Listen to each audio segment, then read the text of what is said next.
Bueno, pues comienza ya nuestra tertulia. Aquí en el estudio tengo a Carlos Cuesta. ¿Qué tal, Carlos? Buenos días. Muy buenas, no muy sé bien. si vienes o si vas. Estoy en pre, me voy.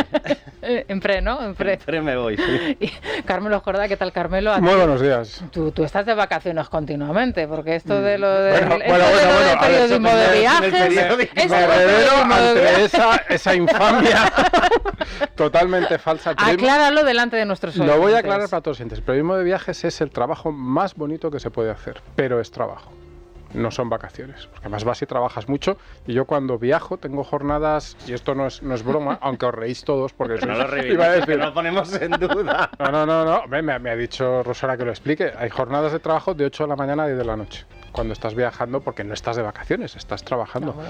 Y aparte de eso, ya he estado de vacaciones también. Bueno, último destino así de sufrimiento para que los oyentes sean conscientes de lo mal que lo pasas. De lo mal que lo pasas. No, he estado de vacaciones con mi familia en Irlanda este año. Ah, muy bien. Es verdad que me dijiste. Exacto. Que Y es un país absolutamente maravilloso, sí. al que recomiendo a todo el mundo que cuando tenga la oportunidad que vaya, porque bueno, es una maravilla. Y además estuvimos en pleno julio con una máxima de 21 grados, que es, no sé, no puedo pensar en nada mejor. Ha hecho un mal mes de julio en Irlanda. Ya sabes que discrepo, tú tienes también tus fuentes, pero yo discrepo, era maravilloso. A mí la semana en la que estuve...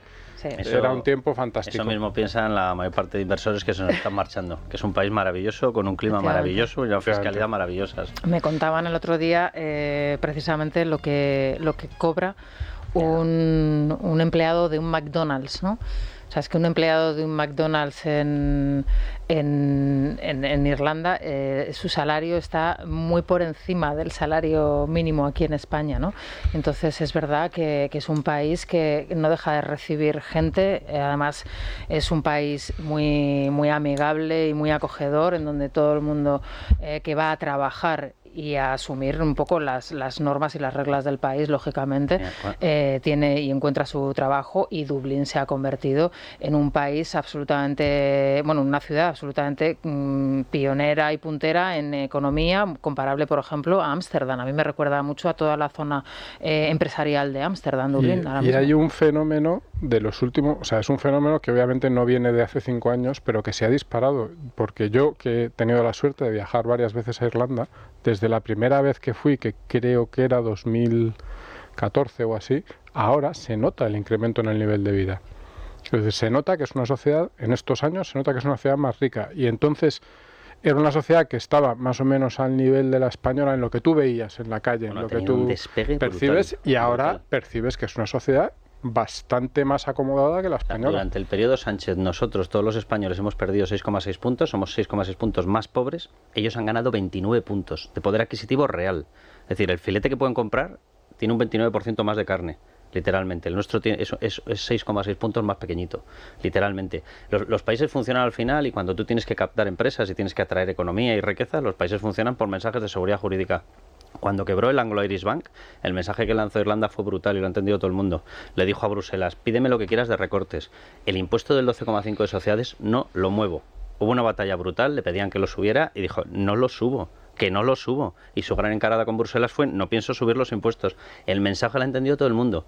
A partir de ahí está enlazando periodos de crecimiento de poder adquisitivo de verdad de la población de hasta 10 puntos por año. Es decir, se están convirtiendo en ricos, y hay que decir, y gracias a Dios, porque es que lo están haciendo de maravilla. Es impresionante, desde luego, sí, el crecimiento. Bueno, en Barcelona tenemos a Pablo Planas. ¿Qué tal, Pablo? Buenos días. Muy buenos días. Tú estás siempre ahí perenne, tú no dejas en el empeño, ahí estás trabajando y currando. El más trabajador de todos, Pablo Planas. Nunca descansa. Bueno, Pablo, enseguida vamos a comentar ese comunicado, esa carta que ha enviado a través del diario Ara Lasquerra a Junts, pero antes déjame que recomiende a los oyentes, a todos los oyentes, las clínicas CRES, donde son expertos en medicina regenerativa celular, que nos va a venir estupendamente para precisamente eso, no resignarnos y recuperarnos de cara especialmente a los próximos meses o semanas de verano, si es que todavía no han disfrutado de sus vacaciones, porque ¿por qué irnos con dolencias? ¿Por qué irnos con molestias cuando podemos ir perfectamente y disfrutar de nuestras vacaciones? Bueno, pues para la artrosis, la artritis, las lesiones articulares, las clínicas CRES. Tenemos clínicas en Madrid, Zaragoza, Valencia y Palma de Mallorca, y un teléfono donde pueden pedir su cita, que es el 91 445 0004, 91 445 0004. Sergio Eras, buenos días de nuevo. Buenos días. Bueno, Sergio, resúmenos la prensa. Hoy hay muchas entrevistas y hay un picoteo muy interesante en los periódicos. A pesar de ser 31 de julio, sí que podemos encontrar cosas destacables. Pues Cuéntanos. Comenzamos, si te parece, Rosana, con la columna de Federico Jiménez Los Santos, que pueden leer en Libertad Digital, y es que recoge que tan solo ha pasado una semana de las elecciones, aunque casi parezca ya un mundo, y tras el chasco electoral toca hacer repaso de los errores o insuficiencias, como el que señala ha sido la pésima campaña que hicieron tanto Vox como PP por momentos, pero que esto no debe poner en duda en ningún caso el liderazgo de Alberto Núñez Feijóo. Ante la investidura de Sánchez para derribar el régimen del 78, no caben dudas ni matices, o sea, le hace frente o no, y el que debe hacerlo es Feijóo con o sin Abascal. Precisamente El Mundo apunta que no saldrá ninguno de esos, digamos, socialistas buenos, que a los que se refería Espinosa de los Monteros la semana pasada, y Sánchez aprovechará la falta de contestación interna dentro de su partido para negociar con Junts, sobre todo teniendo en cuenta que ha superado por mucho los resultados de los varones el pasado 28M. Y hablando de varones, uno del PP, Moreno Bonilla, concedía ayer una entrevista en El Mundo en la que criticaba la campaña de Abascal al asegurar que si gobernaban PP y Vox volvería la tensión en Cataluña y que van a aplicar un 155 más duro. Añadía Moreno Bonilla que esto ha sido un detonante para el resultado del PSC en Cataluña y un elemento clave en la movilización. Hoy en ABC lleva José Peláez precisamente un artículo bastante duro contra Vox, haciendo referencia a ello, y lo califica como el mayor error en esta última campaña, y señala que no existe una autocrítica en los de Abascal porque ni siquiera sus propios votantes se lo exigen.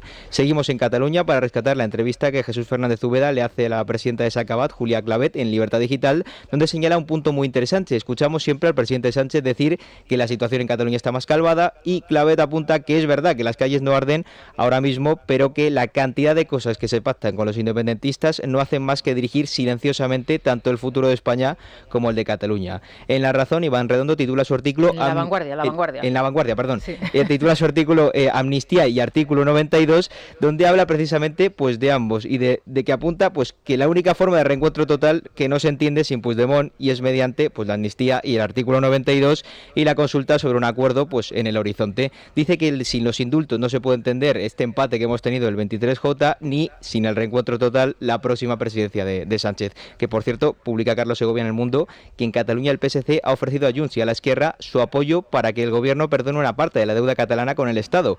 El independentismo, sin embargo, pues exige que sea total, y es una cantidad que asciende a 70.000 millones de euros. La cuestión de la justicia, para acabar, vuelve a ser noticia porque en una entrevista en ABC el nuevo presidente interino del Consejo General del Poder Judicial, Vicente Aguilarte, urge a un acuerdo en el Consejo cuanto antes entre los dos grandes partidos para desbloquear el órgano, y dice que le gustaría hablar con los responsables de ambos partidos precisamente para que fuercen esa renovación. Y no salimos de la justicia porque el diario El País lleva una entrevista con el presidente del PNV, Andoni Ortúzar, en el que le preguntan si ve posible que Puigdemont apoye a Sánchez, a lo que responde que es necesaria buscar una solución política a la situación, algo que señala con el juez Llarena no la hay, en una forma de alentar esa posible intromisión de la política en el plano judicial, ya que aunque trata de matizarlo después, añade, hay una parte del sistema judicial que juega aprendiz de brujo político. Sí, nos ha quedado muy claro lo que quería decir Ortúzar en esa entrevista. Muchas gracias, Sergio. Bueno, Pablo, empiezo contigo y con esa última hora que nos sirve Ara. Bueno, primero me gustaría que explicases a los oyentes qué es el diario Ara, porque ya hemos tenido, bueno, pues nosotros lo conocemos, pero estaría bien que los oyentes supiesen a partir de qué punto, ¿no?, comenzamos a saber y a conocer la información. Sucedió con el diario Egin en el País Vasco. No sé si ahora lo podríamos comparar con el diario Egin o lo que supuso Egin en el País Vasco, pero en Cataluña. Te conocíamos también esa entrevista de este fin de semana con Puigdemont, donde decía que no iba a haber ningún tipo de acuerdo, pero lo último es ese comunicado de la Esquerra pidiendo por carta a Junts sumar esfuerzos. ¿Cómo lo valoras tú? ¿Crees que este es un paso que era evidente, que era previsible, y a partir de aquí qué podemos esperar de Junts? Bueno, el diario Ara es un medio de referencia en el nacionalismo que surgió como alternativa a La Vanguardia cuando una parte del independentismo entendió que La Vanguardia era un diario poco independentista. Luego la historia, los últimos años han demostrado que La Vanguardia y Ara compiten por un mismo público y son dos medios pues, fundamentalmente radicales y en defensa del proceso separatista. A mí de la carta... la conclusión que saco es que Esquerra Republicana ya habría llegado a un acuerdo con el con el PSOE, con Pedro Sánchez, y lo que está es sumándose a la presión a Junts per Catalunya, a los de Puigdemont, para que propicien la investidura. Y después, bueno, lo que habéis destacado hace unos minutos, ¿no? La desfachatez o la sinceridad con la que reconocen que la mesa de diálogo de la legislatura pasada pues sirvió para facilitar que lo vuelvan a repetir, el golpe de Estado y un referéndum independentista, al hablar de indultos y de la reforma del Código Penal. Luego es verdad que introduce algunos matices, porque no solo reclaman la amnistía y la autodeterminación, sino que también tienen una agenda económica, ¿no? Que va pues son ellos por una mejora de la financiación, el traspaso de los trenes de cercanías y después la oficialidad del idioma catalán en el Parlamento de Cataluña. Pero bueno, la carta clarifica una cosa: Esquerra Republicana ya ha dado el sí a Pedro Sánchez para la investidura, es decir, se mantiene el acuerdo de hierro de la pasada legislatura entre socialistas y republicanos, y se suman a esa presión sobre, mejor dicho, Junts per Catalunya y fundamentalmente Puigdemont para lograr que Pedro Sánchez sea investido presidente del gobierno y continuar con la agenda de la ruptura. Sin embargo, y ya pido vuestra opinión, Carlos Carmelo, en esa misma entrevista que le hace el mismo diario a Puigdemont este fin de semana, él se muestra muy crítico con Esquerra Republicana de Cataluña, ¿no? Llega a decir, bueno, es que yo no he entendido esta relación de los últimos 4 años, cómo le puedes comprar un coche averiado, ¿no?, a una persona que siempre te miente, ¿no?, a un mentiroso.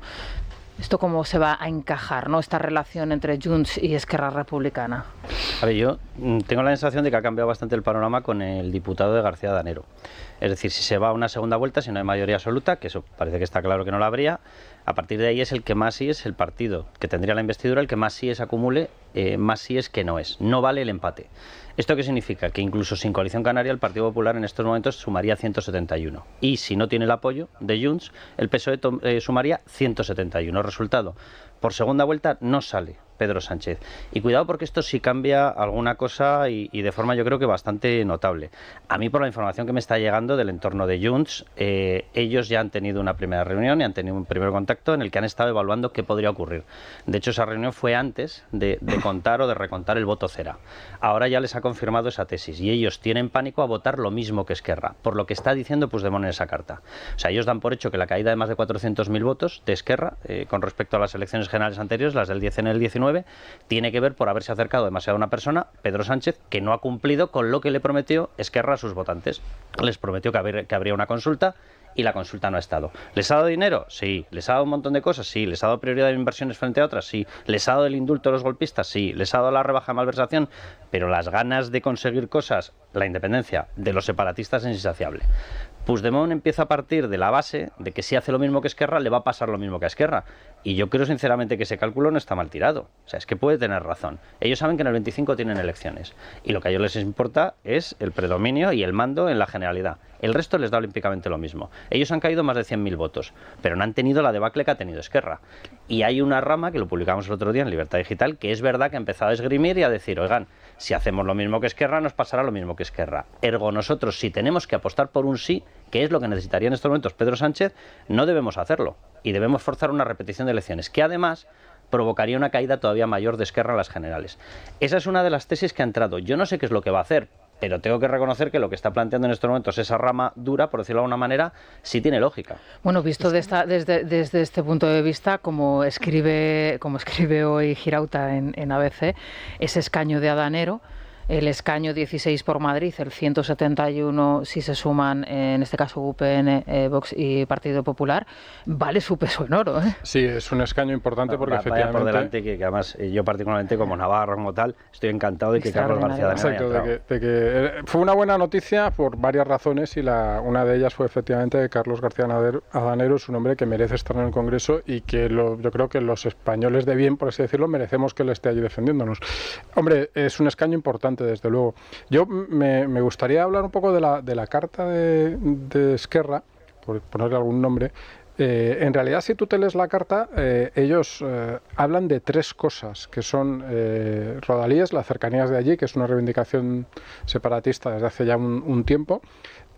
el cambio de financiación, de nuevo es una reivindicación de hace algún tiempo, pero como vemos son cosas como muy de ir por casa, o sea, no son grandes proyectos políticos, quiero decir, son cosas más prácticas que con un gran trasfondo político. Y la tercera cosa que citan en esa carta como cosas que han de conseguir a corto plazo, no a lo largo y tal, es que se hable catalán en el Parlamento Europeo. Si realmente Puigdemont se conforma con esas tres cosas... O sea, ni de broma. Yo creo que estaría cometiendo un error tremendo.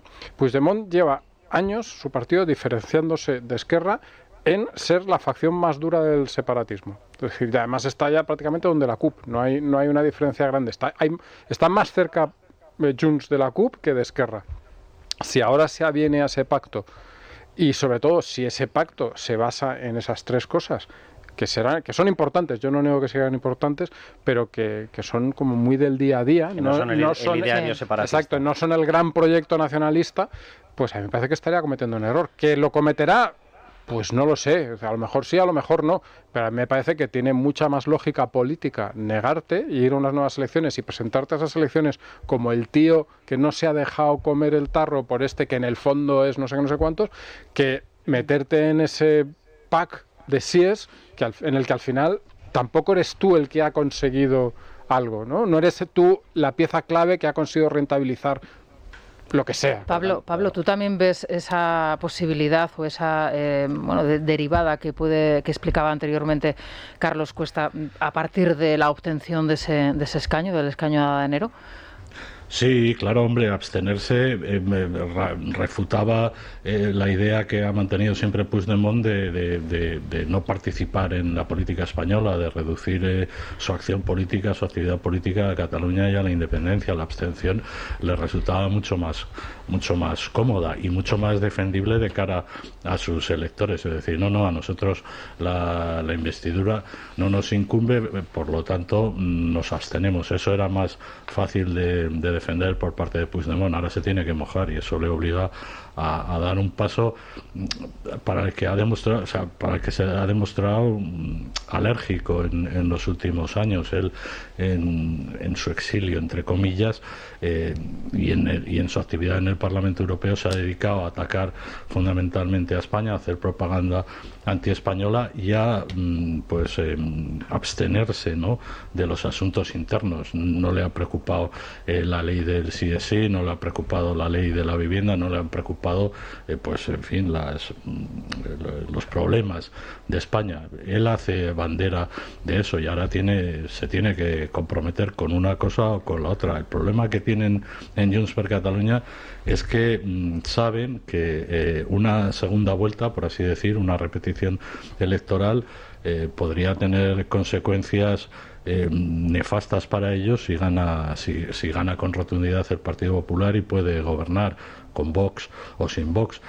Planea sobre la situación la promesa de Feijóo de que iba a restaurar el delito de sedición. Eso ya no afectaría a Puigdemont, ¿no?, que está eximido de ese delito por la reforma del Código Penal, pero seguramente sus condiciones de vida y sus condiciones políticas quedarían muy mermadas. Enseguida quiero hablar de otras dos cartas, que son las que han intercambiado Pedro Sánchez y Alberto Núñez Feijóo.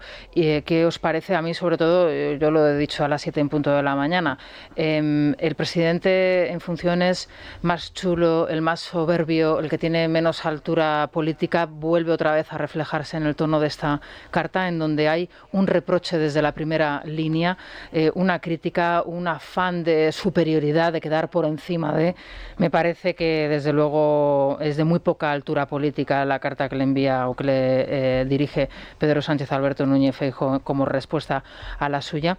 Pero antes me gustaría preguntaros sobre ese capítulo y ese momento al que ya varios dirigentes han señalado como un momento clave, y aprovechando que tú estás aquí, Pablo, y en la tertulia, me gustaría saber cuál es tu impresión, y me refiero a esa entrevista que concede Santiago Abascal hablando de que las cosas se se iban a poner muy turbias en Cataluña de nuevo si ganaba el Partido Popular y hacía gobierno con Vox, hablando de ese 155 permanente y que luego repitió, por cierto, allí en varios mítines. ¿Tú has tenido, Pablo, la percepción de que esta declaración de Abascal cambia, digamos, marca un antes y un después en la campaña política que tiene tanta importancia como algunos como Moreno le están dando ahora, Moreno Bonilla, el presidente de Andalucía? Bueno, eso estaba en el ambiente, es decir, todo el mundo daba por descontado en Cataluña que un gobierno del Partido Popular con el apoyo fuera o dentro de Vox podía cambiar sustantivamente las cosas en Cataluña y de hecho buena parte de la campaña catalana giró en torno a esa posibilidad.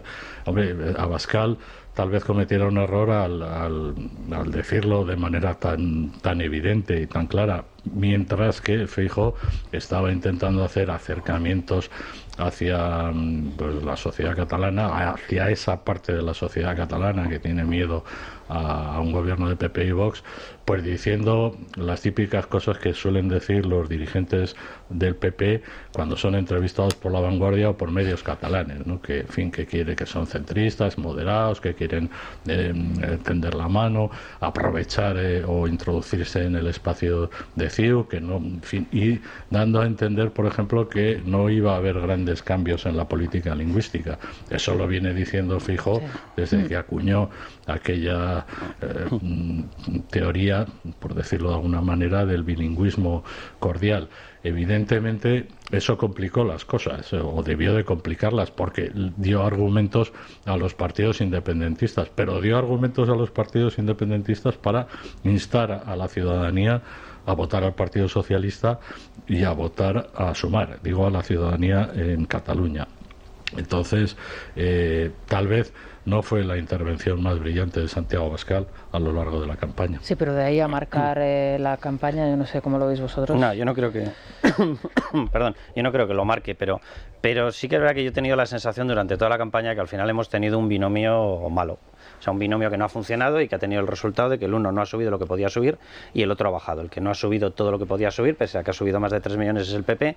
El que ha bajado, porque ha entrado en ese binomio que no ha funcionado en campaña, es Vox. Y por eso ha bajado más de 620.000 votos. Es decir, el uno no ha explicado durante muchísimo tiempo por qué había que volver a un Estado de Derecho pleno, por qué cualquier chaval tiene derecho a ser educado en español en Cataluña, es el Partido Popular, que llega y se encuentra en las 2 semanas finales de campaña con que tiene que dar explicaciones, con una estrategia que es la estrategia de no voy a alentar el voto, que encima se basa en una encuesta que tampoco era correcta, y se deja por el camino pelos en la gatera por todas partes. Y el otro, por la parte de Vox, utiliza los resortes que tiene en el final de campaña para exagerar determinados discursos, aprovechando los vacíos del PP, cuando digo yo que deberíamos estar todos en aprovechar los vacíos de la izquierda y no los del PP, o el PP los de Vox, y el resultado final es que efectivamente el uno no ha culturizado, por decirlo de alguna manera, en la dirección correcta, y el otro te lo aprovecha en una dirección táctica final que lo que te hace es alentar el voto. Es decir, yo creo que aquí estamos en lo de siempre. O sea, yo sé que por la parte de Vox esto de la autocrítica o la crítica es un verbo que no conjugan. Bueno, me parece muy bien, allá cada uno, cuando pierdes 19 escaños, digo yo que algo de reflexión deberías hacer, ¿no? Pero bueno, pero evidentemente ha habido fallos en el Partido Popular que no ha incidido y no ha insistido en un mensaje que tenía que haberlo ido explicando a lo largo de años y haber dicho cuál era su postura, de forma que tú llegas a la campaña y en la campaña nadie se sorprende. Si tiene efecto determinado discurso es porque tú no lo has explicado y porque no has explicado hasta dónde llegaría tu 155 en caso de necesitarlo, no has explicado por qué incluso se puede evitar el 155 si empiezas a quitar desde la LOFCA, que se puede hacer perfectamente financiación para el separatismo, se puede y se debe hacer, y por parte de Vox, hombre, en la recta final lo mejor que se te ocurre es precisamente lanzar el petardazo más fuerte que huele a el 155 que necesita Cataluña solamente va a existir en caso de que esté yo. Y por tanto votadme a mí en vez de votar al Partido Popular. O sea, yo tengo la sensación de lo que ha habido durante toda la campaña. No debería haber tenido ese efecto, yo tampoco creo que lo haya marcado, pero es verdad que si tú previamente no has hecho una explicación, pues marca mucho más de lo que debería. A mí es que me llama mucho la atención ese protagonismo, digamos, de última hora que está adquiriendo Moreno Bonilla, el presidente de Andalucía, primero en esa intervención en el Parlamento, ¿no? con Gaviria, no teniendo ese encontronazo, precisamente recordando este capítulo. Luego la entrevista en El Mundo, que es verdad que es una entrevista absolutamente llena de contradicciones, ¿no? Porque Moreno dice una cosa y la contraria. Él habla de ampliar esa base social, esa base del voto del Partido Popular, de que siempre ha sido un partido de una base muy amplia, que hay que recuperar, e incluso llega a hablar de que el discurso que él mantiene en Andalucía con Vox y el que mantiene Isabel Díaz Ayuso en Madrid es totalmente diferente, pero que es efectivo en cada una de las plazas porque, digamos que el entorno social al que ellos se dirigen es totalmente diferente. Es decir, la sociedad andaluza no es igual que la madrileña, ¿no? Es una entrevista compleja en donde dice cosas, digamos, muy comprometidas y primero me llama la atención el protagonismo que adquiere el presidente andaluz, que ha estado desaparecido durante la campaña, se le ha escuchado en Andalucía, pero no ha pasado de Andalucía, y ahora de repente parece que se ha convertido, digamos, en el portavoz del partido que está trazando la relación que debe tener el Partido Popular con Vox de cara al futuro. No sé, para mí es sorprendente. Un poco sorprendente sí es, pero en realidad tampoco tanto, porque en una situación como la que se encuentra el partido después de estas elecciones, tiene cierta lógica política que los que están justo por debajo de Feijóo, que básicamente son dos personas, Juanma Moreno e Isabel Díaz Ayuso, cobren un cierto protagonismo. Yo creo que parte del análisis que hace Juanma Moreno nos puede gustar más o menos, pero en parte tiene razón y en parte se equivoca. Y en parte se equivoca reproduciendo el error típico del PP, que ha sido uno de los errores que ha marcado esta campaña, que ha sido esa pretensión de que pueden ir a la izquierda y ganar votos allí, lo cual quizá puede ocurrir en determinadas circunstancias, en determinado tipo de elecciones, pero no en las generales. Por ejemplo, es probable que algo de eso haya ocurrido en las autonómicas andaluzas. Bueno, incluso en Madrid, ¿no? En las anteriores sí que se habló, ¿no?, de esa conquista, digamos, siempre del cinturón rojo en este caso, ¿no? Yo en Madrid lo tengo menos claro porque creo que en Madrid no es que el PP gane votos a la izquierda, sino que cada vez hay menos izquierda, que es una cosa distinta. Es decir, no es que tú, digamos, pesques votos allí en alguien que se considera de izquierdas, sino que en Madrid es obvio que hay un cambio que viene de hace décadas y en el que cada vez hay menos gente de izquierdas. De hecho, el PSOE en Madrid ha sacado 10 escaños en estas elecciones, sacó 10 escaños, es muy poco, y en las autonómicas todavía está peor. Entonces yo creo que es una situación diferente. Y luego está el tema de lo que hablabas, de cómo debe ser la relación con Vox. Yo me parece que la relación con Vox tiene que ser, yo para mí el ejemplo es lo que hace Isabel Díaz Ayuso. ¿Por qué? Porque no hay desprecio, no hay insultos, no puedes insultar a alguien que ha sido votante tuyo o puede llegar a serlo o puede tal, no puedes tratarles como menores de edad, que es a lo que los políticos están muy acostumbrados. Y hay también una diferenciación clara en aquellos temas en los que debe haberla, y a partir de ahí hay una posible colaboración en muchas cuestiones, que es lo que debería ser la relación normal entre PP y Vox. Entonces, son dos partidos. Isabel Díaz Ayuso marca muy claras ciertas líneas. No, mira, este tema... O sea, hay temas como inmigración tal en los que ella tiene una posición distinta a la de Vox y la defiende con naturalidad. Pero bien, puedes discrepar en algunos asuntos y luego colaborar en otros. El caso es que en Madrid, por ejemplo, es Vox el que no colabora tanto como podría ser. Pero bueno, a mí me parece que el PP se ha equivocado en estas elecciones en una cosa básica, que ha sido esa pretensión, que es cierto que todas las encuestas, o prácticamente todas las encuestas, daban como algo ya logrado, de que se iba a conseguir un enorme voto de la izquierda, si es que, fíjate, que eso no ha sido así al final. Hablamos muchas veces del voto del PP, el voto de Vox. Ni los votantes son del PP ni los votantes son de Vox. El PP cometió hace muchísimo tiempo el error de considerar que los votantes eran suyos, cuando dijo, señores conservadores, señores liberales, váyanse y monten un partido. Él se lo decía a los políticos, ¿y quién se fue? Los votantes, obviamente, y salieron los partidos. Y Vox está actuando exactamente igual. Dice, mis votantes, o sea, sus votantes, que yo sepa, tienen dos brazos, dos piernas, una cabeza, y piensan 90 y pico % exactamente igual que el votante del Partido Popular o los votantes del Partido Popular. Quieren la defensa de la unidad de España, quieren la Constitución, quieren mantener la transición, quieren la monarquía parlamentaria, quieren rebajas de impuestos, quieren eliminar el gasto superfluo, quieren que haya orden en las calles, quieren que te puedas pasear con seguridad. ¿Cuál es la diferencia entre PP y Vox en esas materias? Entonces yo, a partir de ahí, ¿cuál es el trato que tienes que darle no a Vox, a los votantes de Vox, que es la estrategia que ha seguido Isabel Díaz Ayuso? Isabel Díaz Ayuso ha pasado olímpicamente, que es lo que tienes que hacer, del otro partido Y lo que ha hecho es ir a demostrar a los votantes que ella era la máxima garantía de todo lo que yo acabo de citar. Y lo está consiguiendo. El problema es que Vox se ha puesto nervioso cuando ha visto que efectivamente no combatían la marca, sino que iban a convencer a los votantes. Que no es combatirlos, es que es premiarles. Cuando tú les ofreces lo mismo y encima con garantías de gobernabilidad, lo que les está dando es una salida a los votantes. Eso es lo que ha puesto nervioso a Vox. Vox se ha puesto nervioso porque se ha dado cuenta de que el antídoto evidentemente no era la postura Casado. Es que Vox es la ultraderecha. Mira, a ver si nos relajamos todos. Lo que es la ultraizquierda y la ultradestrucción de la Constitución es lo que tenemos enfrente. Y lo que ha hecho Isabel Díaz Ayuso efectivamente es ir a por esos votantes. El discurso de Juanma Moreno me parece que tiene un punto débil muy claro. Si tú aplicas esa corriente, el morenismo, por llamarlo de alguna manera, es la que te lleva a no explicar qué es lo que harías en Cataluña con el 155. ¿Qué es lo que tiene Isabel Díaz Ayuso? Si nosotros preguntamos a la población de toda España si tenemos alguna duda de si hay un levantamiento, un golpe separatista, ¿qué haría Isabel Díaz Ayuso? 100 de 100 te contestan que intervendría, de arriba a abajo. 100 de 100 te contestarían que intervendría TV3. 100 de 100 te contestarían que habría presencia física del gobierno de España allí.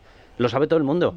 Y sin embargo, con la corriente de Juanma Moreno no lo sabe todo el mundo. Pero al final, perdona Rosana, mejor dicho, lo sabe. Es que hemos estado hablando del posible 155 en lugar de estar hablando y de si tal, en lugar de estar hablando de lo que era la clave de estas elecciones, que es que España se va al garete, con perdón de la expresión. Es decir, yo creo que ha habido ahí un error muy grande de los dos partidos. En eso sí tenía razón Juanma Moreno, en eso sí tenía razón.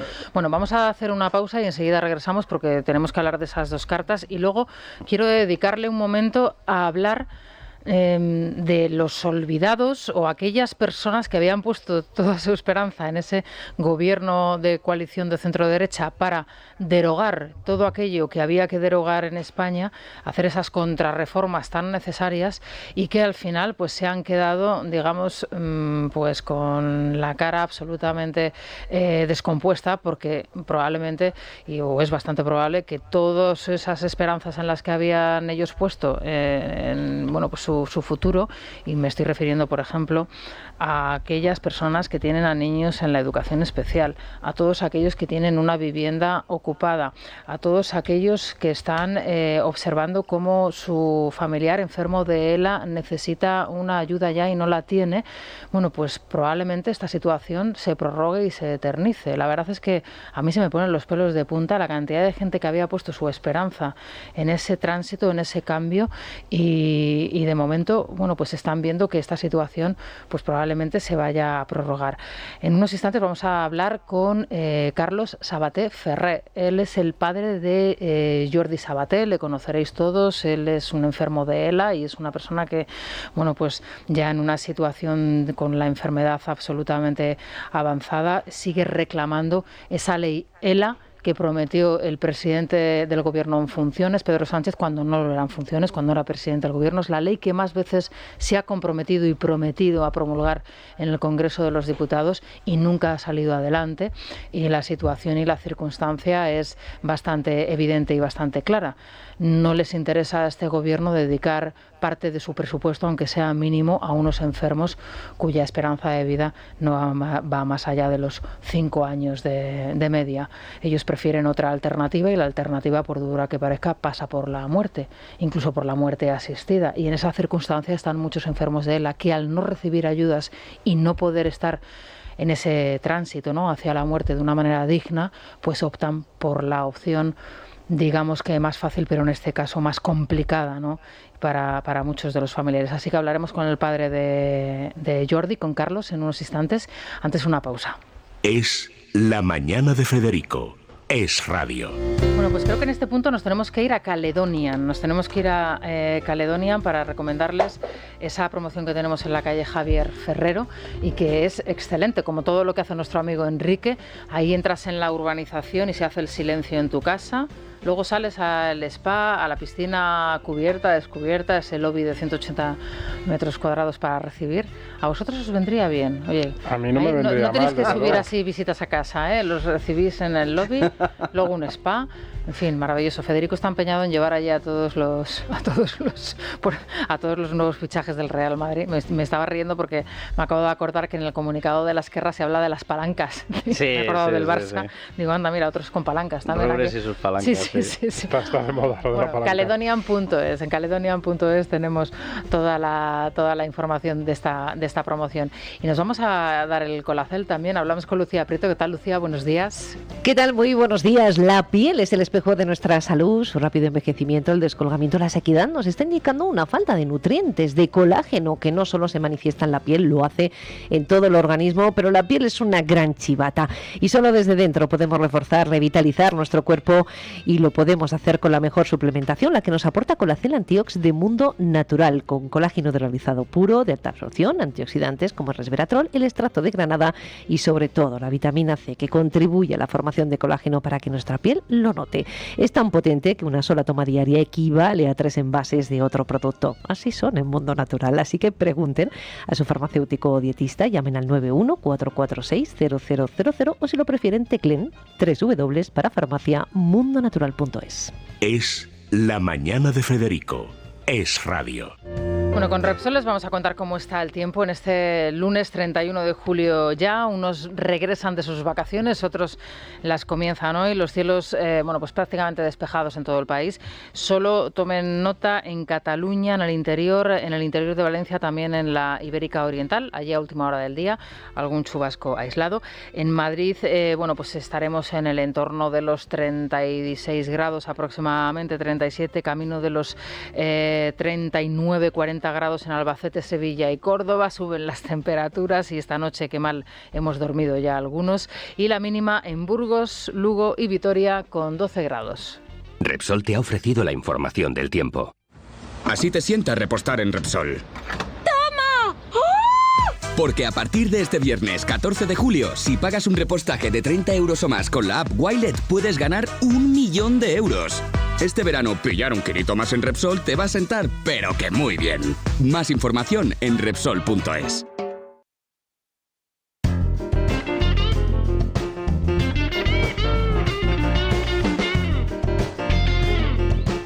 Luis Fernando Quintero, buenos días. Muy buenos días, Rosana. Bueno, lo primero, recobrarte. Eso es, porque tenemos que recordar que hay empresas que lo están pasando mal. De hecho, más de 500.000 de compañías en España están en riesgo de cierre precisamente por el repunte de impagados.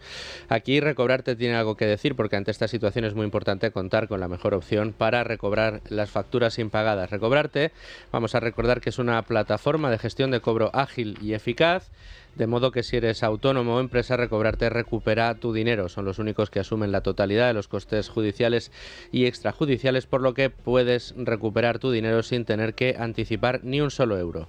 Recupera tu dinero ahora. Obtén más información en www.recobrarte.es o en el teléfono 990 90 10. Bueno, Luis, y a esta hora de la mañana, ¿cómo abre la bolsa? Bueno, está abriendo unas décimas en negativo, aunque prácticamente plana, 0,3% abajo. Le mantiene por debajo de los 9.700 puntos que tocó la semana pasada después de esa reunión del Banco Central Europeo en el que parecía que no iba a adelantar nuevas subidas de tipos en septiembre. Bueno, esto es lo que interpretó el mercado. Lo que realmente dijo Lagarde fue, de momento no os digo nada, cuando llegue septiembre hablamos. Pero bueno, se interpretó como un frenazo en la política de subida de tipos de interés. Esto hizo que subieran las bolsas.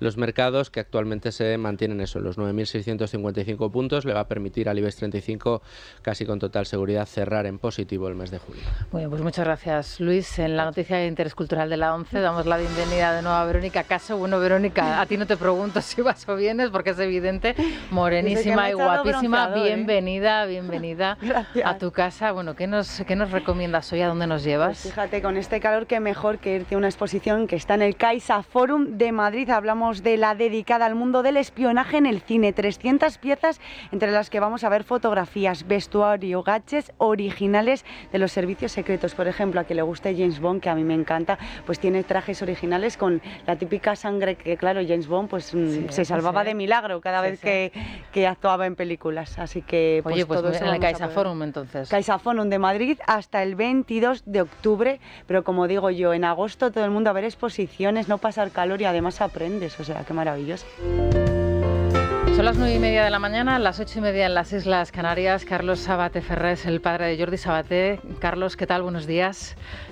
Buenos días. Bueno, ¿cómo está Jordi? La primera pregunta que le quería hacer.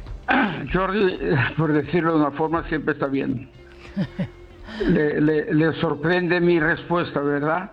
Sí, me sorprende. Hay que decir que Jordi Sabaté, para quien no le conozca, que yo creo que serán muy pocas personas las que no conocen a Jordi Sabaté, es, bueno, podríamos decir que es un youtuber de éxito, divulgador con enfermedad de ELA ya por más de 9 años, ¿verdad, Carlos? Y bueno, optimista por naturaleza, por lo que nos está comentando. Por eso digo que cómo está, digo bien, porque Jordi no le pregunte a nadie cómo está, porque siempre le dirá que está bien. Bueno, Jordi... Dentro de las grandes dificultades. ¿En qué estado está ahora mismo Jordi? ¿Cómo? ¿En qué estado se encuentra ahora mismo de su enfermedad? ¿En qué estado se encuentra Jordi? Bueno, yo antes de empezar quisiera dar las gracias a esta entrevista a ustedes, porque dan visibilidad a la ELA, que para mí es lo más importante. Muchas gracias. Para nosotros es nuestro deber, es nuestra obligación, Carlos. Bueno, pero yo le doy las gracias. A ver, Jordi está en una, digamos, parte muy avanzada, o sea, por decirlo bien y poco a poco. Él no come por sí solo, se alimenta por una PEG, respira por la tráqueo, no anda, ni come, ni respira, ni anda, ¿vale? Entonces, solo mueve un poco las piernas, mueve, pero nada más. Entonces, esta es la situación que está, que digamos que está en una forma terminal, pero esa terminal no quiere decir que sea mañana. Yo espero que sea muchos años y que se encuentre algo, y por eso estamos luchando todos. ¿Cuántos enfermos de ELA hay en España, Carlos? 4.000. 4.000 enfermos de ELA que están pendientes de la aprobación de una ley que se prometió por activa y por pasiva en el Congreso de los Diputados, que se comprometieron y que nunca llegó. ¿Por qué no se aprueba esa ley ELA? Bueno, por eso yo he puesto en mis redes, yo no soy nadie en el sentido de conocido, soy Carlos Sabaté, muy orgulloso de mis hijos, de mis nietos, de mis nueras, pero no soy nadie. Y entonces yo pedí un cara a cara con el PSOE y Podemos porque digan por qué no han rechazado después de aprobarse unánimemente en marzo del 2022 la ley ELA y no se ha puesto en marcha. Es que me lo digan el por qué, porque yo no lo sé, ¿vale? Y creo que con 4.000 que hemos dicho que hay en España, y cuando le diagnosticaron a mi hijo, como mi hijo, la ELA, porque no todo el mundo tiene la misma ELA, la ELA de mi hijo era 9 en Cataluña, ¿vale? Entonces, bueno, no lo sabemos el porqué, pero es una injusticia horrorosa. Hay que decir que esa ley ELA, la gente dirá, bueno, una ley, bueno, esa ley ELA lo que podía garantizar es que estos enfermos tuviesen, digamos, una ayuda para que los familiares y para que estos enfermos estuviesen asistidos en ese tránsito de esa enfermedad, en donde los costes se disparan. Carlos, ¿cuánto cuesta? A ver, el coste, evidentemente, es una ley que recogió firmas mi hijo y la entregó a un partido político, porque no quiero hablar de partidos políticos, porque mi partido político es la ELA. Hubo un partido político que entregó la documentación y fue aprobado unánimemente para tener las ayudas que el 96% de los diagnosticados de ELA no tienen y se mueren. Entonces, el coste total que puede variar no demasiado, son 100.000 euros al año. 100.000 euros hay que tener en cuenta que hay que tener asistentes 24 horas de lunes a domingo, siempre. Claro, hay que tener, y lógicamente todas las atenciones que necesitan estos enfermos. Está usted hablando de una cantidad que muy pocas familias pueden permitirse. El 4%. El 4%. El 4%. Usted no ha querido hablar de partidos políticos, pero yo sí que lo voy a hacer porque hay que ser justo en esto. Hay que decir que Ciudadanos fue muy activo en esta lucha para conseguir esta ley. Exactamente. Y es justo recordarlo. Don Carlos, en las últimas horas hemos conocido el documento sonoro, porque así lo ha publicado su hijo Jordi en sus redes sociales, de una persona que a Jordi le pide consejo cuando se llega a un punto, digamos, muy concreto de la enfermedad, que es el momento en el que a una persona le tienen que hacer la traqueotomía, si no estoy mal informada, porque ya es incapaz, ¿no?, en este caso, de respirar por sí misma. Si le parece, vamos a escuchar un extracto de este audio que ha publicado su hijo. Hay que advertir a los oyentes que es un audio duro de escuchar, pero es la realidad que viven. Muy duro, pero es la realidad que viven estos enfermos. Vamos a escuchar ese testimonio. Hola Jordi, buenos días. Oye, necesito que me aclares unas cuantas cosas, que en cuanto a la tráqueo, tan sinceramente como puedas, porque no dejan de agobiarme, ¿no?, con el tema este de si de verdad la quiero, de si de verdad sé lo que representa, en fin, que ya me están haciendo dudar, ¿sabes? Y yo me gustaría saber, pues, cuántas veces al día, de manera aproximada, necesitas tú que te socorran por el tema de la tráquea, por mocos o por lo que sea, y sobre todo si por la noche tienes muchos episodios de esos o no, porque claro, yo no me puedo pagar una atención continuada, entonces si veo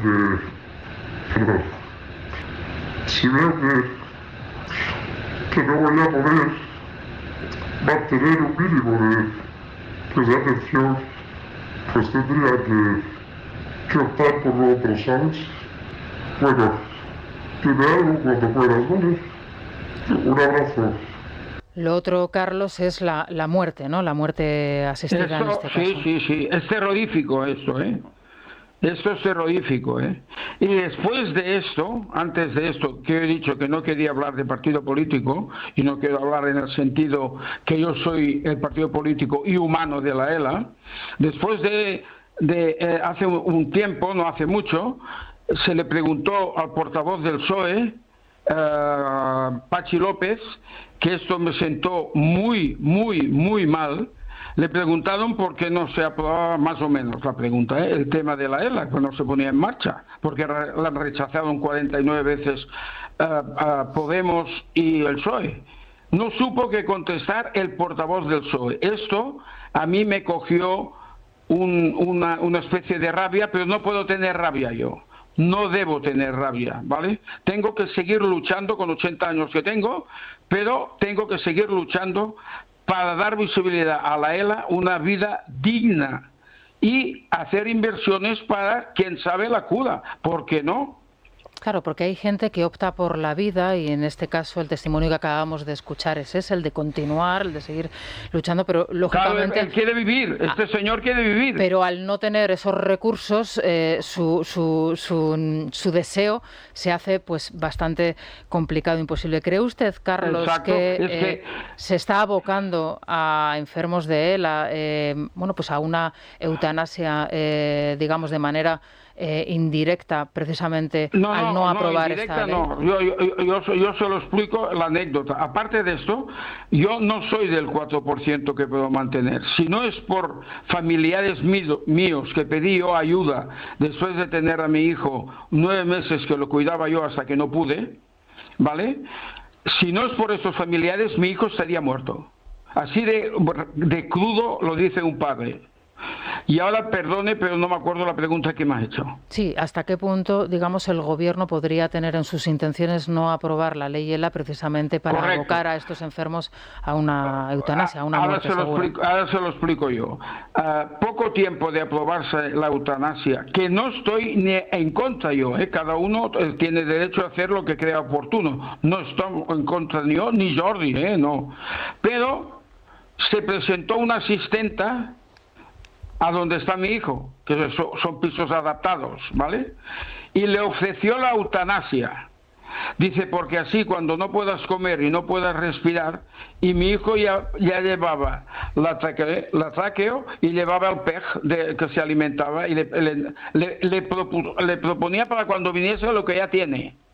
Entonces, como mi hijo es muy inteligente y además pues es un luchador nato, porque claro, yo soy luchador y soy su padre, pero el que tiene la enfermedad es él, ¿eh?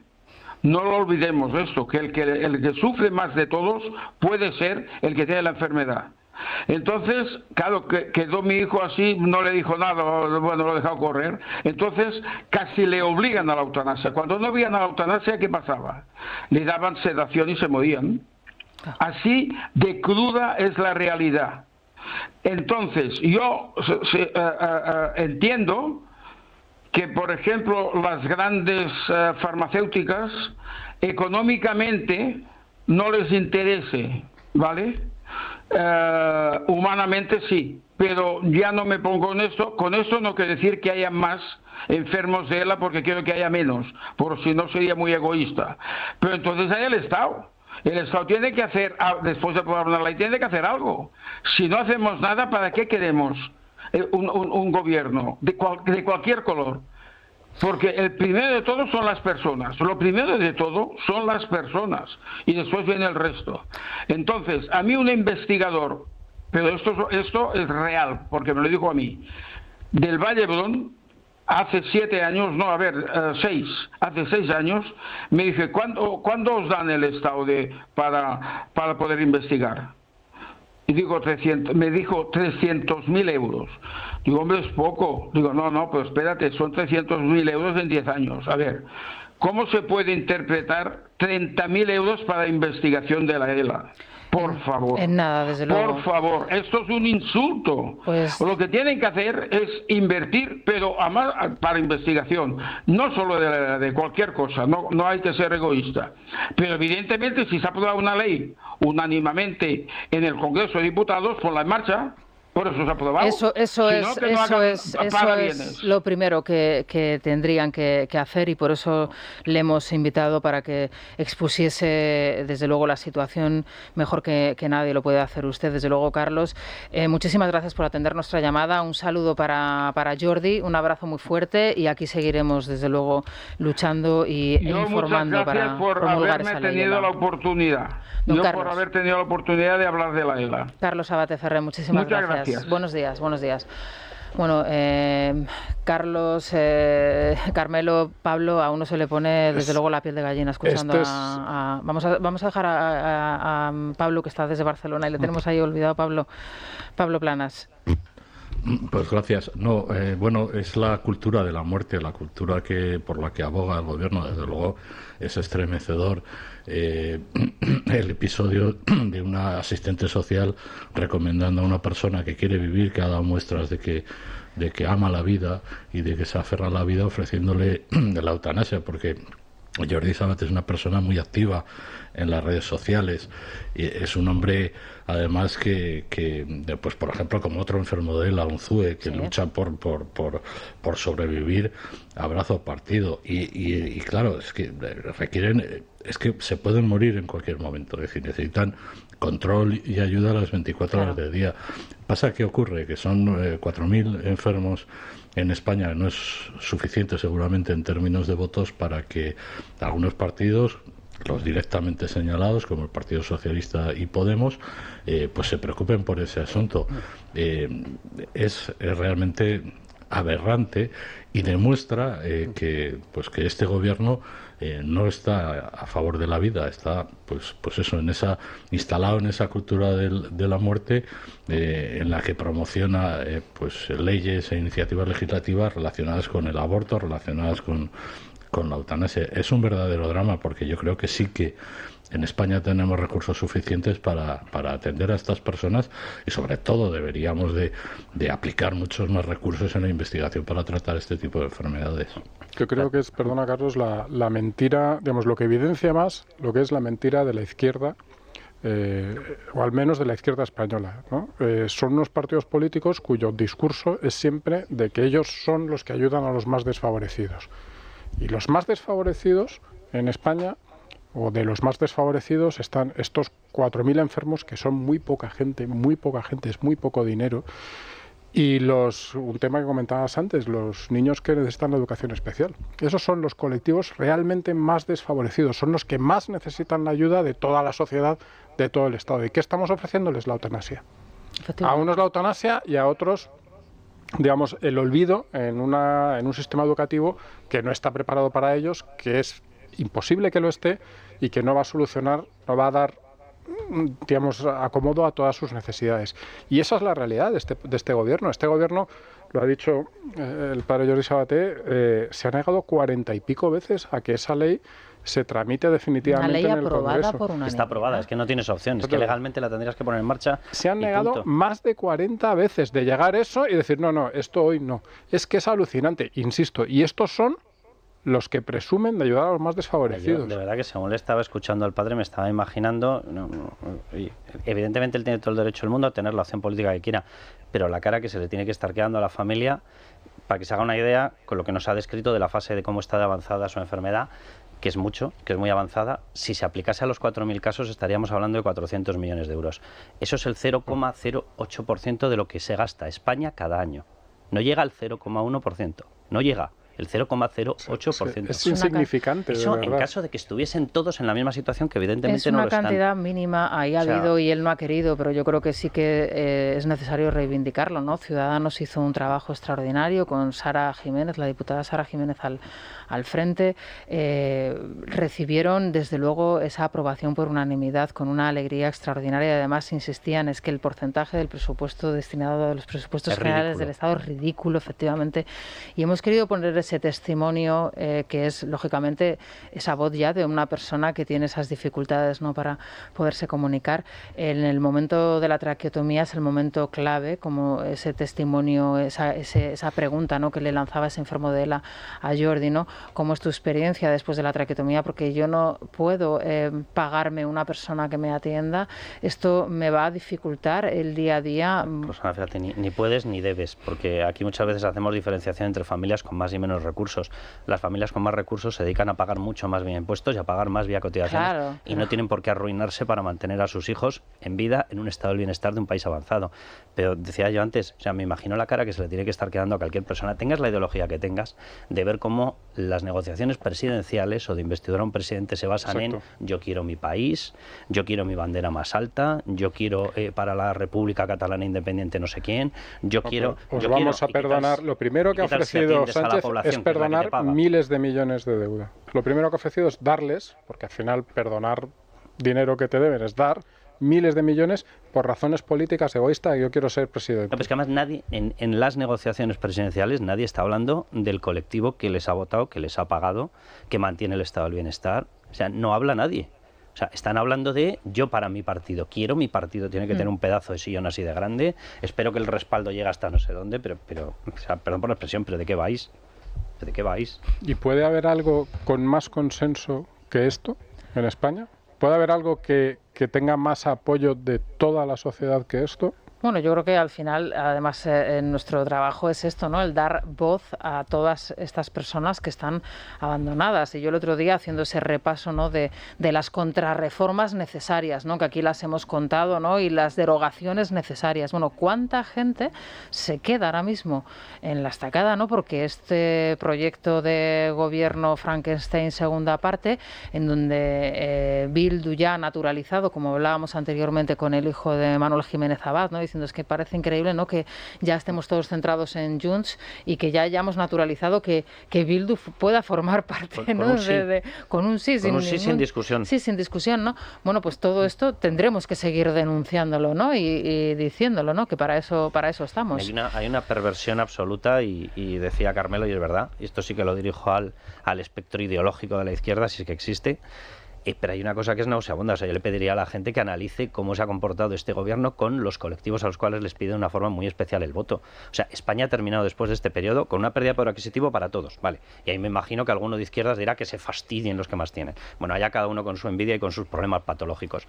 Pero Si vas al colectivo más vulnerable, tenemos Tenemos el de familias numerosas que no tienen recursos, a los cuales en abril les quitaban el 50% de bonificación para empleados domésticos. Se lo retiraban. Muchos de ellos en estos momentos, pues uno de los cónyuges o los dos, no sé muy bien qué deben estar haciendo, piruetas con las orejas, porque no sé muy bien cómo llegarán, porque no pueden pagar la asistenta o el asistente. No lo pueden pagar literalmente. El colectivo más vulnerable se ha incrementado, el de pobreza severa, 3 puntos en España durante el paso de Pedro Sánchez. El colectivo de personas que llegan con dificultad a fin de mes se ha incrementado en 1 millón. El colectivo que iba a recibir el famoso ingreso mínimo vital no llega ni a la mitad. O sea, yo le pediría a la gente que haga un poquito de crítica. Poquito. O sea, ya no es una cuestión de ideología. ¿Qué te han prometido? ¿Qué te han dado? ¿Te prometieron asistencia frente a la ELA? ¿Y qué tienes? Nada. Una ley aprobada que se niegan a aplicarla. Te prometieron que ibas a tener un mejor nivel de vida. Te lo han dado. Hemos perdido poder adquisitivo todos. Y en especial los más pobres. Y en especial los severos. Pero de veras, somos el cuarto país con peor asignación de rentas desde el Estado a la capa más vulnerable. O sea, lo hacen peor que nosotros, Luxemburgo por motivos obvios, y es que no tiene capa pobre, Italia y Grecia. El cuarto peor de toda la OCDE, España, el del escudo social. Dices, a ver cuándo abrimos los ojos todos. O sea, me parece muy bien la ideología de cada uno, pero ¿y qué tal si abrimos los ojos? Y súmale a eso una escalada de precios que ha sido mucho peor en aquellos bienes básicos que tiene que comprar todo el mundo. Es decir, al que gana 100.000 euros al año, que el aceite de oliva se le ponga, yo que sé, en 6 euros el litro, pues bueno, pues dirá, joder, qué caro y ya está. Pero al que gana 100 euros a la semana, ese aceite de oliva le cuesta un riñón. No y ese pasa a no costarle nada porque no lo compra. Bueno, efectivamente, pero que ese es el legado económico que está dejando Sánchez, que encima luego va diciendo que la economía va como una moto. Pues macho, no sé yo qué tipo de moto usas tú, pero... Bueno, y la que nos vende. Silvia, Ribeiro, buenos días otra vez. ¿Qué tal, Rosana? ¿Por dónde van los oyentes? Bueno, a los separatistas y a los proetarras, a los socios preferentes de Sánchez se les puede acusar de muchas cosas, menos de una, las cosas como son, y es de mentir, siempre son muy claros, y en la carta que ha enviado la Esquerra Junts, que contábamos esta mañana, son cristalinos. Hablan, para abordar ese conflicto, de los indultos y la reforma del Código Penal, y el textual es para reducir la capacidad represiva para el momento en el que lo volvamos a hacer. Es, como digo, textual. La pregunta es si se va a plegar Sánchez. Ningún oyente le concede ya a Rosana el beneficio de la duda. Les escuchamos tras la pausa. Es La Mañana de Federico. Es radio. Bueno, Silvia, los oyentes parece que lo tienen claro, ¿no? En ese sentido, con los independentistas, con los proetarras, ellos siempre dicen lo que piensan y la verdad, ¿no? Siempre dicen la verdad. Yo no sé, yo no estoy tampoco muy de acuerdo con ellos. Yo creo que a veces también nos mienten, pero bueno. Pues ahora vamos a escuchar a ver qué es lo que opinan, pero esta mañana preguntábamos también, Rosana, ¿qué está fallando en España para que se hayan normalizado de esa manera los pactos con los socios de Sánchez, con Bildu, directamente con ellos? Han encontrado varios culpables.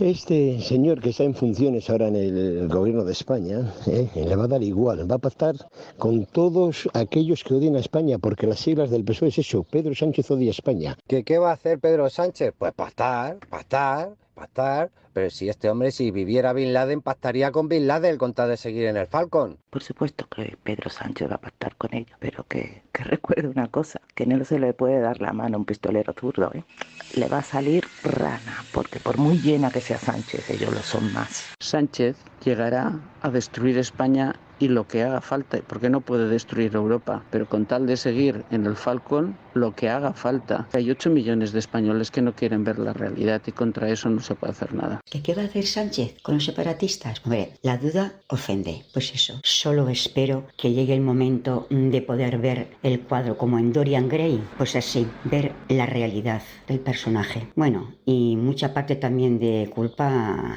los ciudadanos, por supuesto, que tendremos lo que nos merecemos.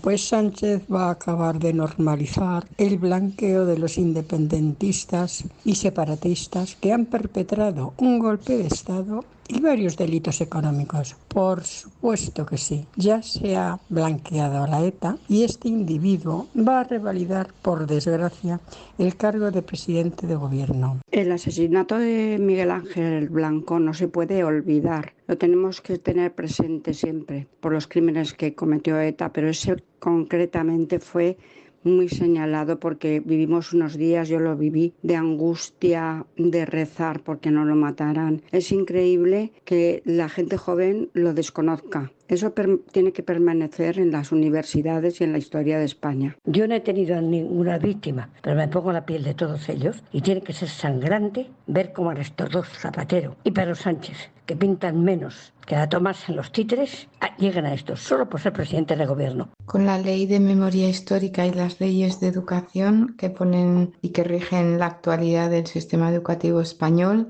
no existe memoria, existe adoctrinamiento. La culpa de que se haya normalizado al terrorismo y a sus secuaces la tienen esta llamada cultura en manos de la izquierda, que a través de películas, series de televisión, libros, etcétera, ha normalizado que el etarra, que el asesino etarra, pues pobrecito, es una persona normal, algo equivocada, pero que tiene todos los derechos del mundo.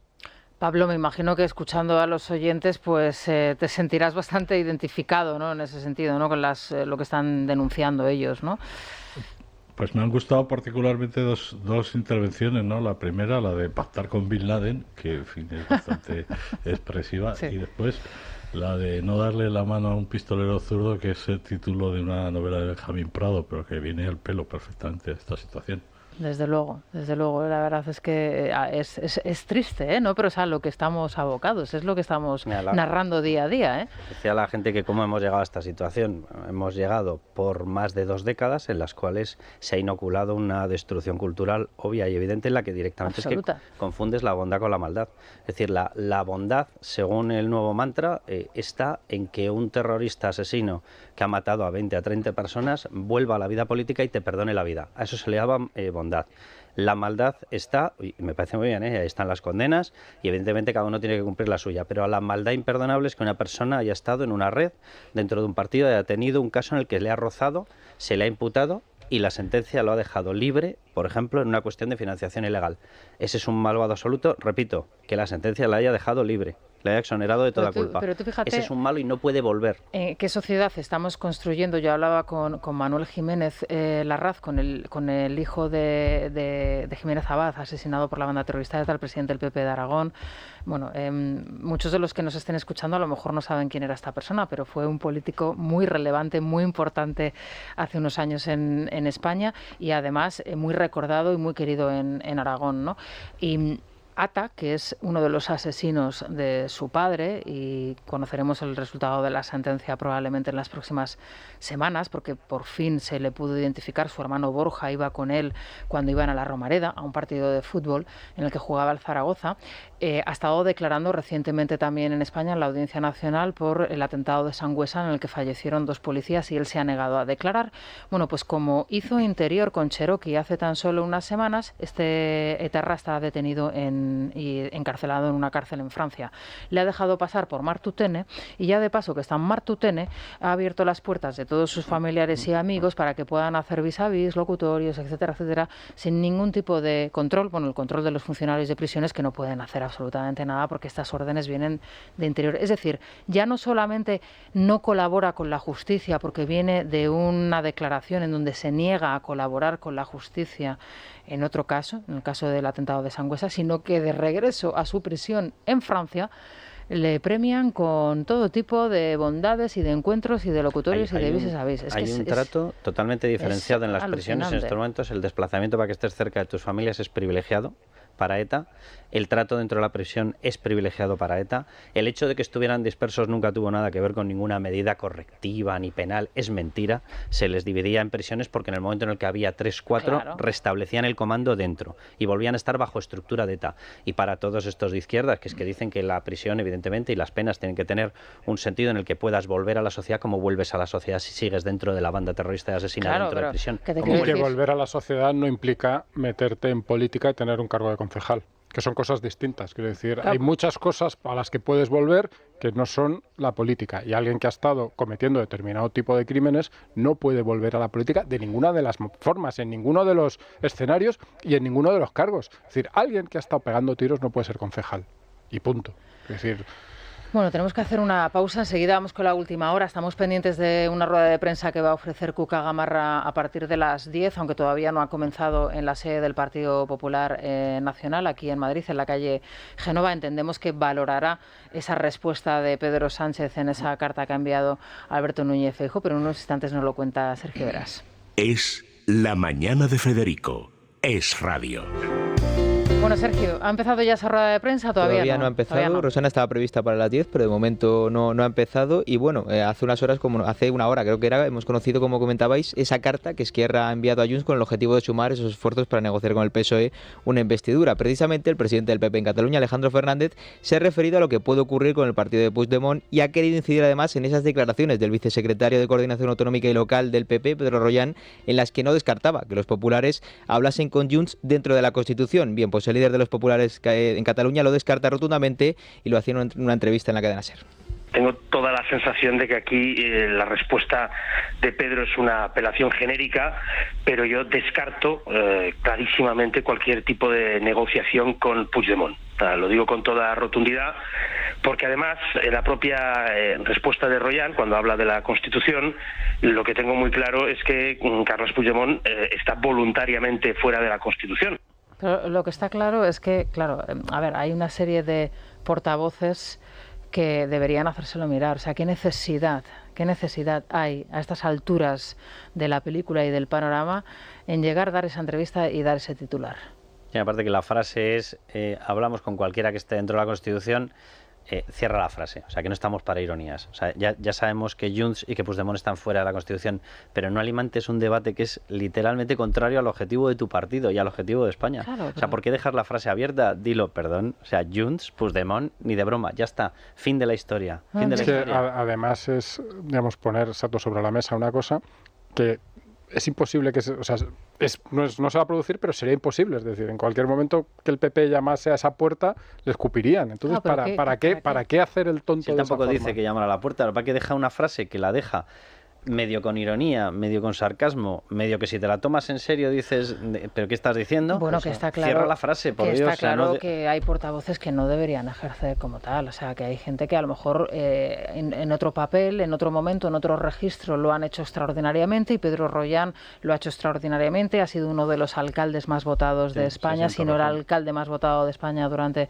tiempo. En fin, pero a lo mejor este no es su lugar. Es que eso también... Y luego en el Partido Popular yo creo que se echa de menos el marcar 10 pautas muy claras que todos los portavoces y todos los que intervengan en cualquier programa, en cualquier sitio, tengan clarísimo. O sea, las 10 pautas son defensa de la unidad de España, sí o sí, defensa de la Constitución, sí o sí, rebaja de impuestos, sí o sí, defensa de las familias, sí o sí, defensa... Y así va repasando todo: libertad educativa, fin del adoctrinamiento, derecho a que cada persona pueda ser educada en la lengua española en cualquier sitio. Y así se acaba cualquier problema. Y se acabó. Y dejaos de ironías, de gracias, de frases sueltas, colgadas, que no. Iros al manual, punto, ya está, de verdad. Y el que se salga del manual cuando está hablando en nombre del PP, pues que se actúe en consecuencia. Sergio. Un Alejandro Fernández que ha incidido además en que Puigdemont es imprevisible y nadie puede saber si realmente, dice, tiene un pacto ya con Sánchez. Otro de los nombres propios de este pasado fin de semana y de hoy ha sido el de Carlos García Danero, que ha conseguido su escaño, número 16 por Madrid, tras el recuento del voto extranjero, a la espera de la petición que el PSOE ha llevado a la Junta Electoral Central. Si el pasado viernes se pasaba por estos micrófonos para decir lo grave que es la situación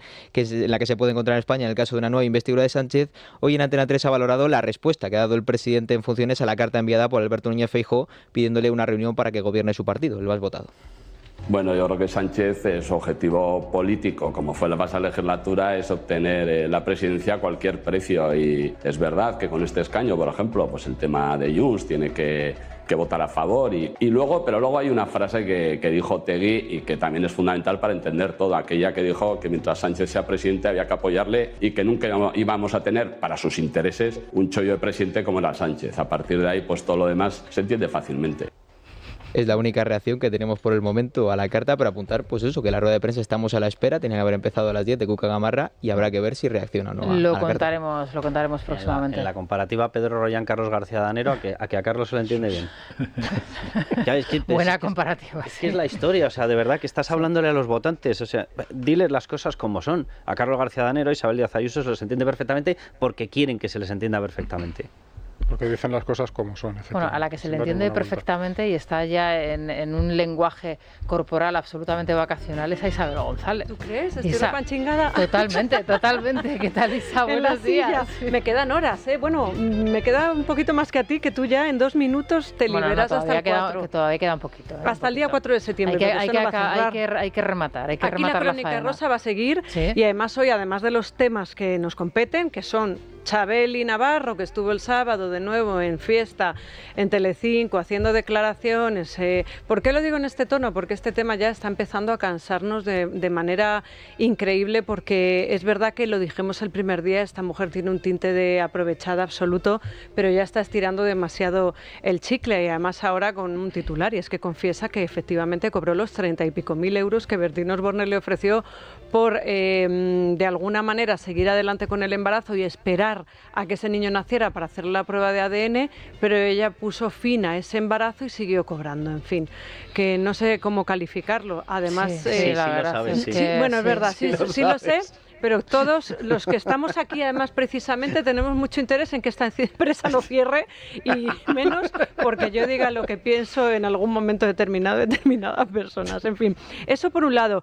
Y luego tenemos mucha familia real. Parece que no se quería hablar de ellos, pero de repente es noticia la reina. Ayer en este festival cinematográfico que da un poco pistoletazo de salida a sus vacaciones personales. Tenemos también a la infanta Cristina con una exclusiva de la revista Hola, que dice que no va a pasar por las islas. Fíjate que se pensaba que la reina Sofía iba a ser la que juntase a todos sus nietos, o por lo menos ese era su deseo.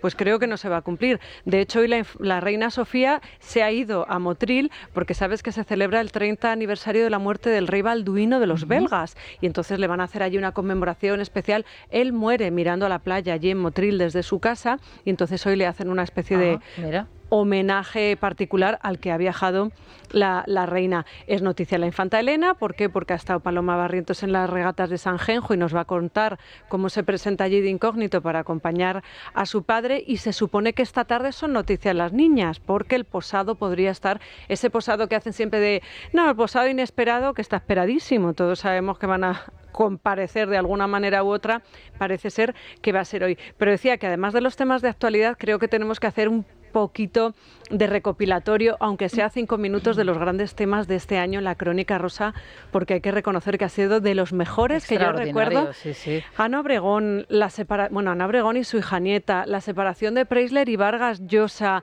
el embarazo del juez Pedraz, todo eso ha ido transcurriendo durante esto. ¿Tú el embarazo del juez Pedraz lo introduces dentro de los grandes momentos de la Crónica Rosa? Sí, el embarazado era la boda de Tamara, ¿no? Y la boda de Tamara. El embarazo lo introduzco porque es exclusiva de este programa. Igual que todo el tema de Paloma Cuevas y Luis Oye, ¿y el Miguel. embarazo de Tamara?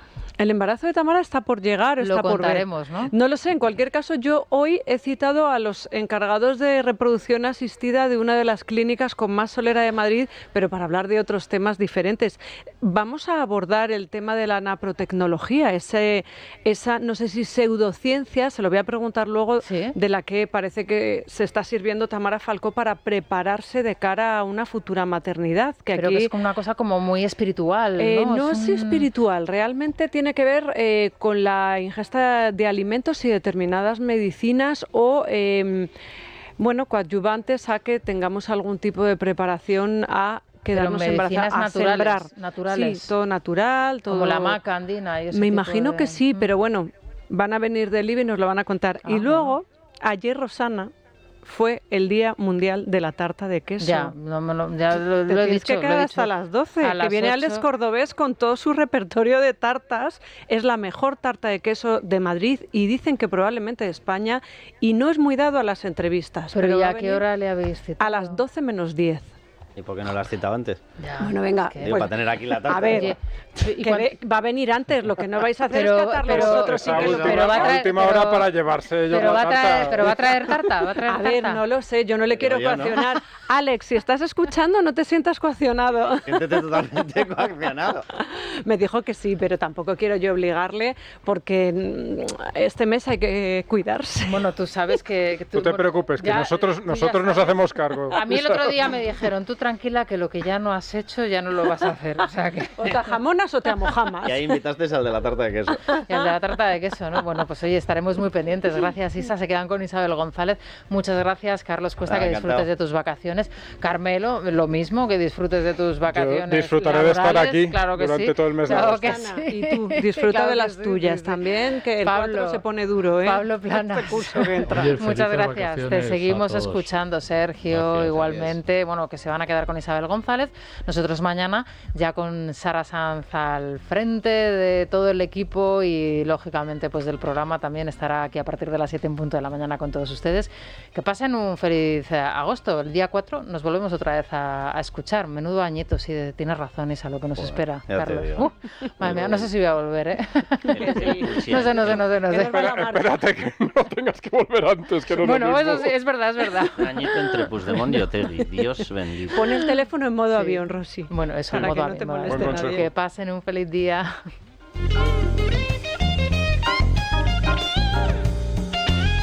Es La Mañana de Federico.